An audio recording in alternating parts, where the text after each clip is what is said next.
Hello, and welcome to First Page Fridays. I'm April Davila with Sit Right Here, and today we're going to look at somebody's first page. It's first page of a story or novel.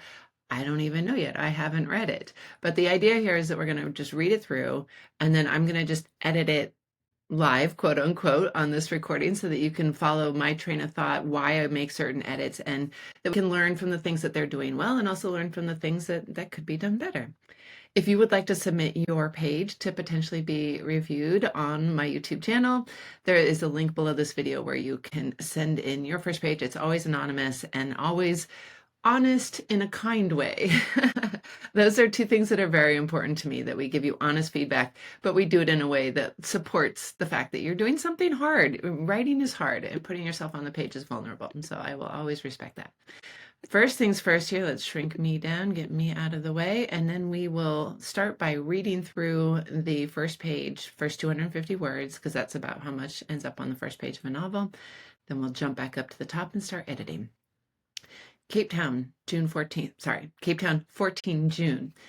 The blood trickling against his abs had a glossy sheen, slick as nail polish. What name would I give that color in my cosmetics universe? Carmine, I reckon. Really pops against the pale flesh where the arrows pierce his chalky skin. Alabaster? I step back from the hyper-realistic painting. Can't fault the technique, but St. Sebastian's not my idea of home decor. Life-size, he dominates the marble foyer. No furniture, no flowers, not even a hall mirror. All very aesthetic. Desperate for a cigarette, I'm tauter than a violin string. Been waiting for this so long. Today could be the day. Seb, Saint Seb, do what you can. Please let my deal go through, I mutter, clenching my fingers. I'd kill for the money to launch my line. Someone coughs behind me. Mr. Irving will be with you shortly, if you'd like to come upstairs. The servant, some kind of major domo, judging from his silky Chinese collared shirt, indicates the curved staircase, and I follow him up, up, up until we reach a jaw-dropping double-volume space, an entertainer's lounge in estate agent parlance, overlooking the brooding Atlantic, leather couches in anthracite colors, and a 12-seater paired from a giant piece of driftwood. I set my mood boards down on its gleaming surface. Groff's seen all the packaging mock-ups before, but I'm just being super prepared in case a show and tell is indicated. But first, a ciggy. I cast around. Can I smoke in here?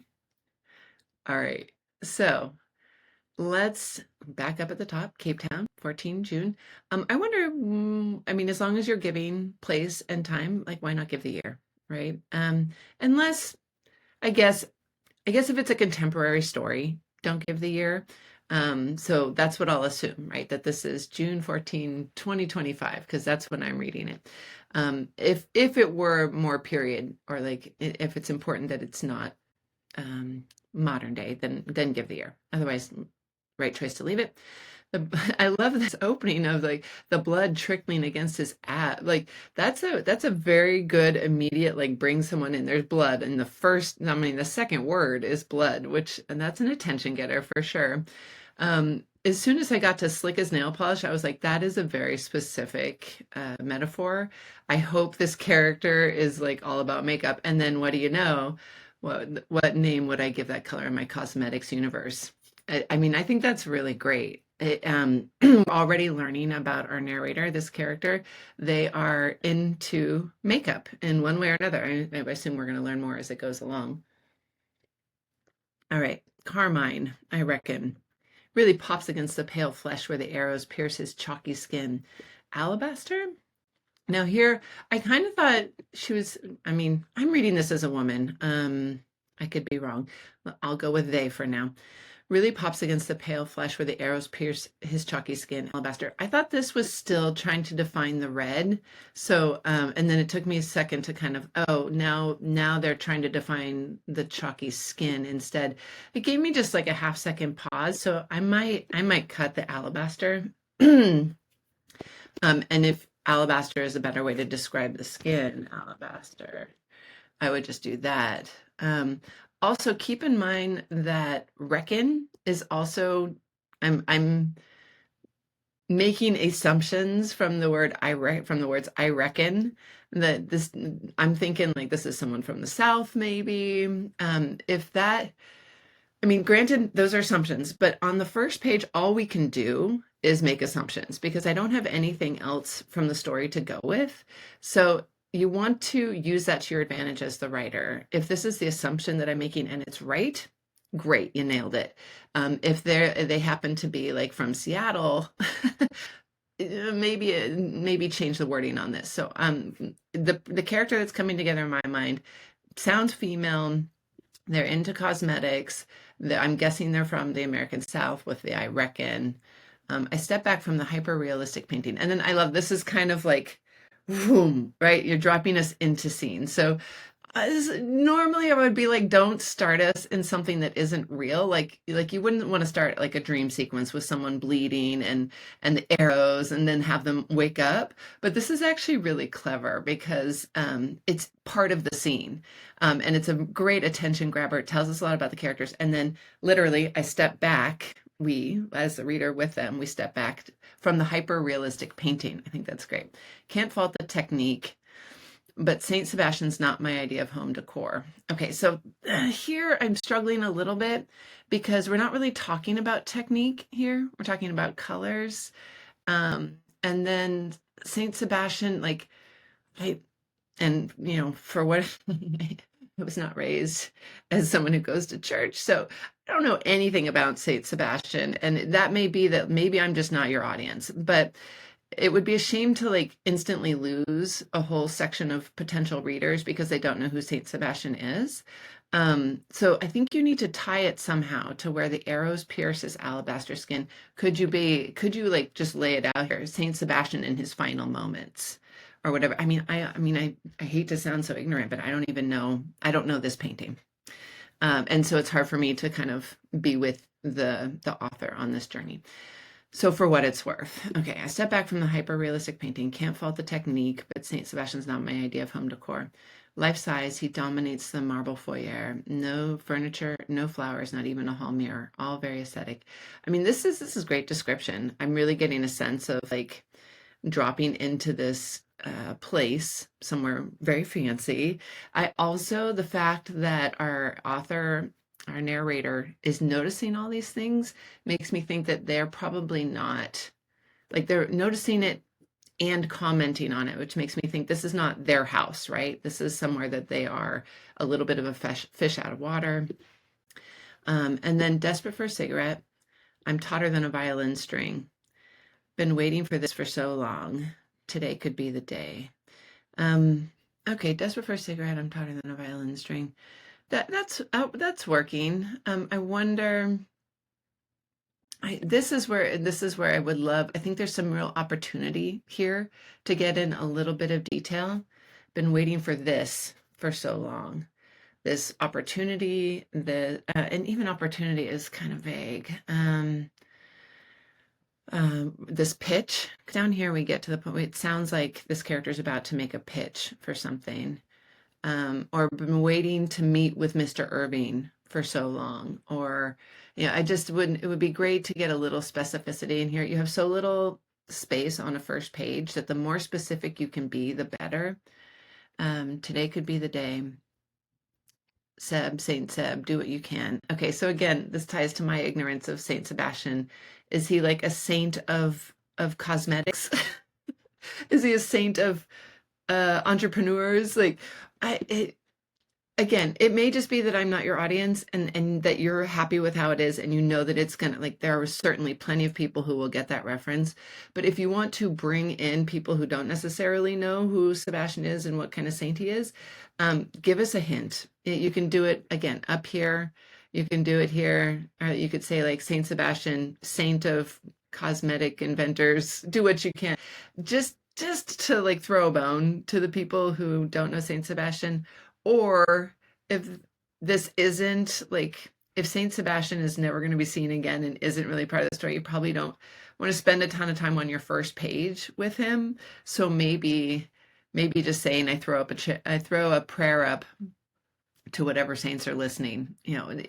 That would indicate a character who is religious, but maybe isn't staying with Saint Sebastian. Because again, if you stay, anyone you name, especially on the first page, people tend to think that readers tend to think that that character is going to be important. So like if Saint Sebastian is a character who like comes back throughout the story and like, I don't know, appears in visions or something, great. Yeah, spend the time, name him. But you might also just let it go and make it more general at this point. That's an artistic choice. I'm actually, I don't think I'm going to even edit this because I don't know the author's intentions or whether Saint Sebastian comes back into the story. So I'm going to leave it as it is. Just know that with such limited real estate on your first page, you want to be really careful what you emphasize. Please let my deal go through, I mutter, clenching my fingers. I'd kill for the money to launch my line. And usually we don't clench our fingers. Usually we clench fists.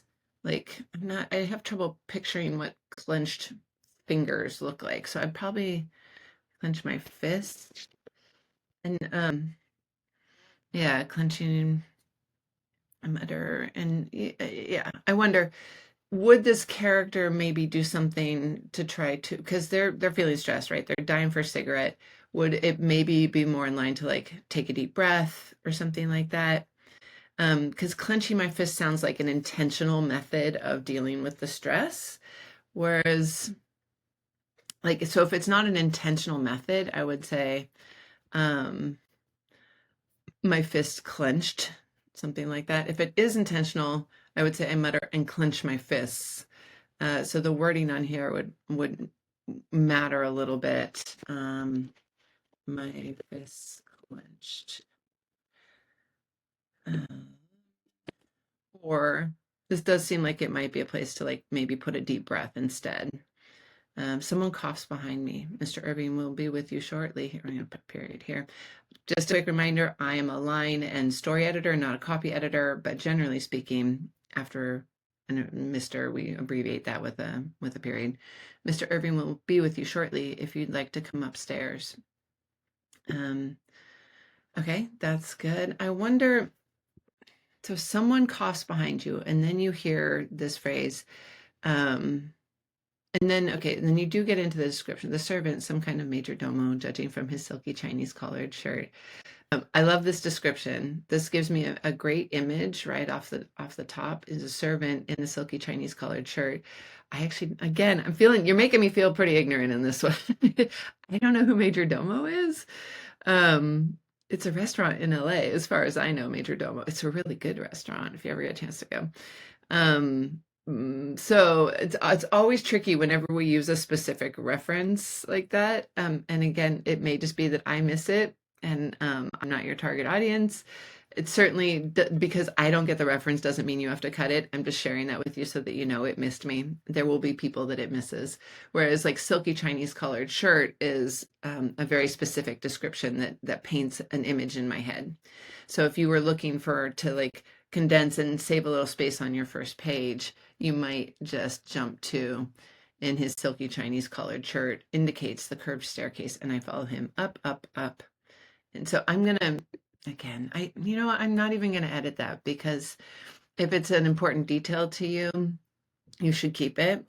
Just know that it missed me.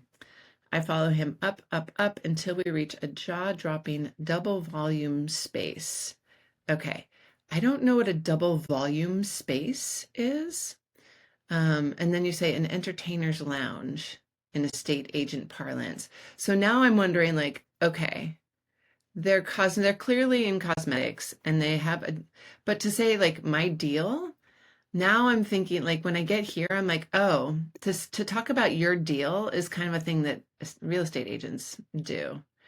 I don't think like if I stop and think about it, I'm like, okay, no, I think that's just you're just describing, but you don't want people to stop and try to figure things out when they're reading your first page. So I would definitely condense this. We have three descriptions. We have jaw-dropping, double volume, entertainer's lounge, and then the caveat that last one is in estate agent parlance.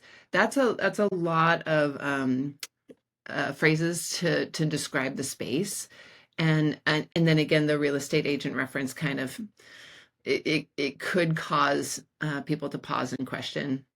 So I would suggest doing something like even combining like a jaw-dropping entertainers. What if we just did a jaw-dropping, and again, what makes it jaw-dropping? Is it just the size? Or is that it's overlooking the brooding Atlantic, leather couches? Okay. Let's do jaw-dropping lounge overlooking. Um, I'm gonna put in, so okay, I was gonna say like maybe we put in like floor to ceiling windows or something, a jaw-dropping lounge overlooking the brooding Atlantic. I think that works because I mean you can't overlook the Atlantic without windows. So we're gonna assume they're windows. It's also, I love that you're taking advantage of this opportunity to tell us that we're looking out over the Atlantic here, that we're right on the coast, presumably. Leather couches and anthracite colors and a 12-seater. Now, is this, when I hear 12-seater, I think table, like a giant table that has 12 seats around it, right? Is that, but then so that doesn't quite pair right with like couches. Is it like a table with couches pushed up to it? Mm. So I'm a little confused. It's like I would say leather couches and anthracite colors line the sides of the room. This, hold on, we'll come back, we'll fix that. And a 12-seater, I would just say an enormous table.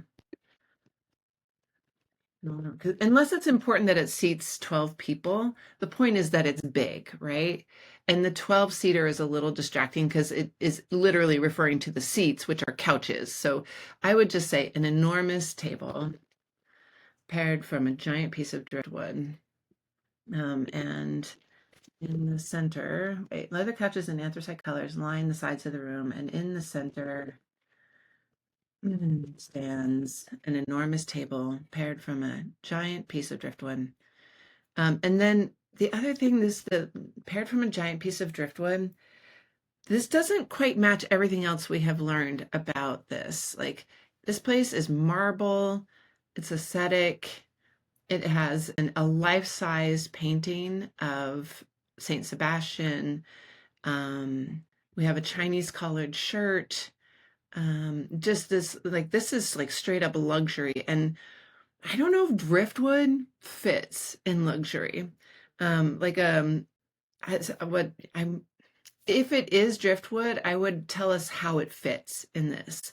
Like say polished to a shine, um, or even put some fresh cut flowers on it or something. Like tell us how the driftwood and again, this might be one of those details that you're layering in that pays off further down the story where like maybe this guy, this Mr. Irving is like an eccentric billionaire who like he likes his marble and his oil paintings, but he also loves the ocean. That's why he lives next to the Atlantic. So something like a driftwood table is actually a character detail. If it's not, I would consider changing it. But I'm going to leave it because I'm going to assume that this is like a character detail of Mr. Irving.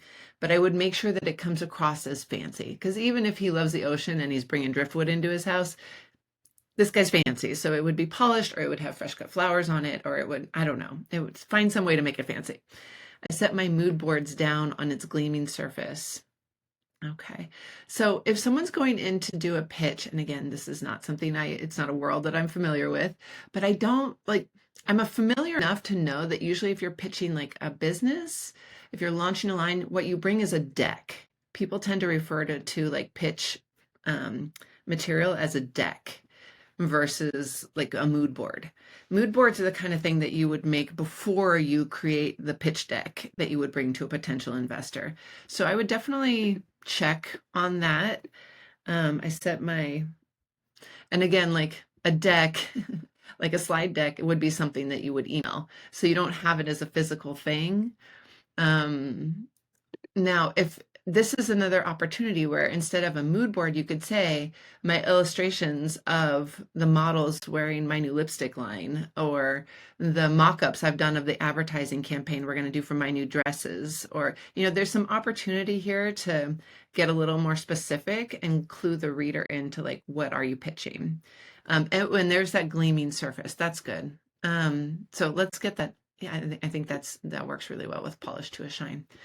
Groff's seen all. Okay, now I'm wondering who Groff is. Groff Mr. Irving? That's a little confusing. So I'm gonna just assume Groff Irving.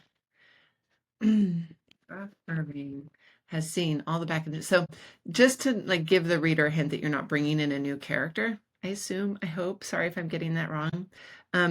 If they were on a first name basis, it seems like this would go down a little different. She wouldn't be, I'm assuming she be waiting in the foyer, be ushered in by the child. I don't know. So I think maybe keeping it a little more formal for now. Again, it's your story. Groff Irving has seen all the packaging mock-ups before, but I'm just being super prepared in case a show and tell is indicated. But first, a ciggy. I cast around. Can I smoke in here? As much as I like this as like a punctuation to that first page and then leading into like, Mr. Irving presumably coming into the room. I would take out this part. Because this person's really focused on this pitch they're about to give. And it's totally fine to be like jonesing for a cigarette, but just that line, like, but first a ciggy, just seems like a hard right turn versus like a continuation of like trying to feel ready for this pitch. So I cast around. Can I smoke in here? That's great. I would definitely keep reading. It's a great first page. Bring in some more specific detail where you can. And otherwise, yeah, good work. Carry on. Thank you for submitting your page. It takes a lot of bravery to do that, and we all get to learn from it. So I appreciate it. See you next time.